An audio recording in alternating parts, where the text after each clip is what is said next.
அனைத்திந்திய அண்ணா திராவிட முன்னேற்றக் கழகத்தில் மிக முக்கியமான அமைச்சராக இருந்த ஜெயக்குமார் அவர்கள் எடப்பாடி பழனிசாமியின் தீவிர விசுவாசியாகவும் தற்பொழுது வரை இருந்து வந்தார். ஆனால் வடசென்னை எடப்பாடி பழனிசாமி அவர்கள் ஜெயக்குமார் அவர்களின் மகன் ஜெயதீபன் அவர்களுக்கு ஒதுக்கப்படுவதாக இருந்த நிலையில் கடைசி நேரத்தில் கூட்டணியின் முடிவால், கூட்டணியின் அழுத்தத்தின் காரணமால் ஜெயதீபன் அவர்களுக்கு ஒதுக்க முடியாது என்று எடப்பாடி பழனிசாமி அவர்கள் இறுதியாக கூறிவிட்டதன் காரணமாக ஒட்டுமொத்த கோபத்தையும் ஜெயக்குமார் அவர்கள் எடப்பாடி பழனிசாமி அவர்களிடம் தனிப்பட்ட முறையில் காண்பித்துள்ளார். இது பொது நிகழ்ச்சிகளில் ஜெயக்குமார் அவர்களும் எடப்பாடி பழனிசாமி அவர்களும் சில நாட்களாக சந்திக்காமல் இருப்பதும் தற்பொழுது குறிப்பிடத்தக்கது.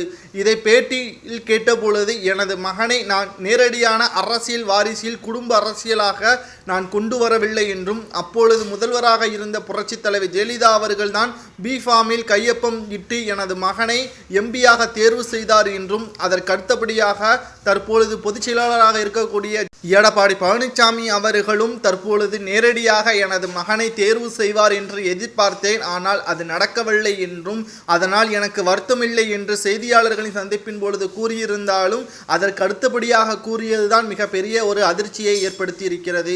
காரணம், எடப்பாடி பழனிசாமி அவர்கள் நம்பிக்கை இல்லாதவர் என்றும், அவரை பொதுச் செயலாளராக வர வைப்பதற்காக பல முயற்சிகளை நாங்கள் தான் செய்தோம் என்றும், அதற்கான பல அவமானங்களை நாங்கள் பெற்றோம் என்றும் ஜெயக்குமார் அவர்கள் கூறியது எதற்காக, கூவத்தூரில் நடந்தது எதை மறைப்பதற்காக பல கோடி வியாபாரம் நடைபெற்றது என்றும் ஜெயக்குமார் அவர்கள் பேசியது உண்மைதான் என்று தற்பொழுது பன்னீர்செல்வத்தின் ஆதரவாளராக இருக்கக்கூடிய வைத்தியலிங்கம் புகழேந்தி அவர்களும் கூறியுள்ளார். ஒட்டுமொத்தமாக எடப்பாடி பழனிசாமி அவர்கள் தனது அனைத்து அதிகாரங்களையும் பறிக்கப்பட்டால் தனது மகன் ஜெயதீபன் அவர்கள் வடசென்னையை கொடுக்காமல் இருப்பதற்கும் எடப்பாடி பழனிசாமி தனது சுயரூபத்தை காமித்து விட்டான் என்றும் செய்தியாளர்களின் சந்திப்பின் பொழுது மறைமுகமாக பேசியிருப்பது இவர்களுக்கிடையான மோதலை வெளிப்படுத்தும் விதமாக அமைந்திருக்கிறது. காரணம், ஜெயதீபன் அவர்களுக்கு வடசென்னையை கண்டிப்பாக கொடுப்பேன் என்று வாக்குறுதி கொடுத்தார் பொதுச் செயலாளராக ஆவதற்கு முன்பாக.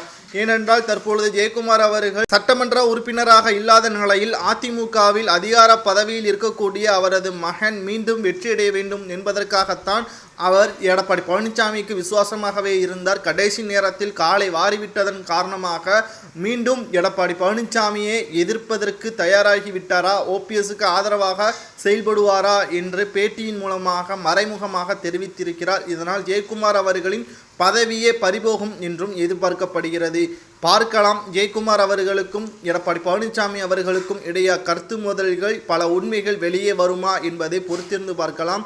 வட சென்னையில் ஜெயதீபன் அவர்கள் ஒருவேளை போட்டியிட்டால் திமுகவின் கோட்டையாக இருக்கின்ற இடத்தில் அதிமுக வெற்றியடையுமா என்பதை மட்டும் உங்களது கருத்துக்களை கமெண்ட் வாயிலாக கூறுங்கள். நன்றி, வணக்கம்.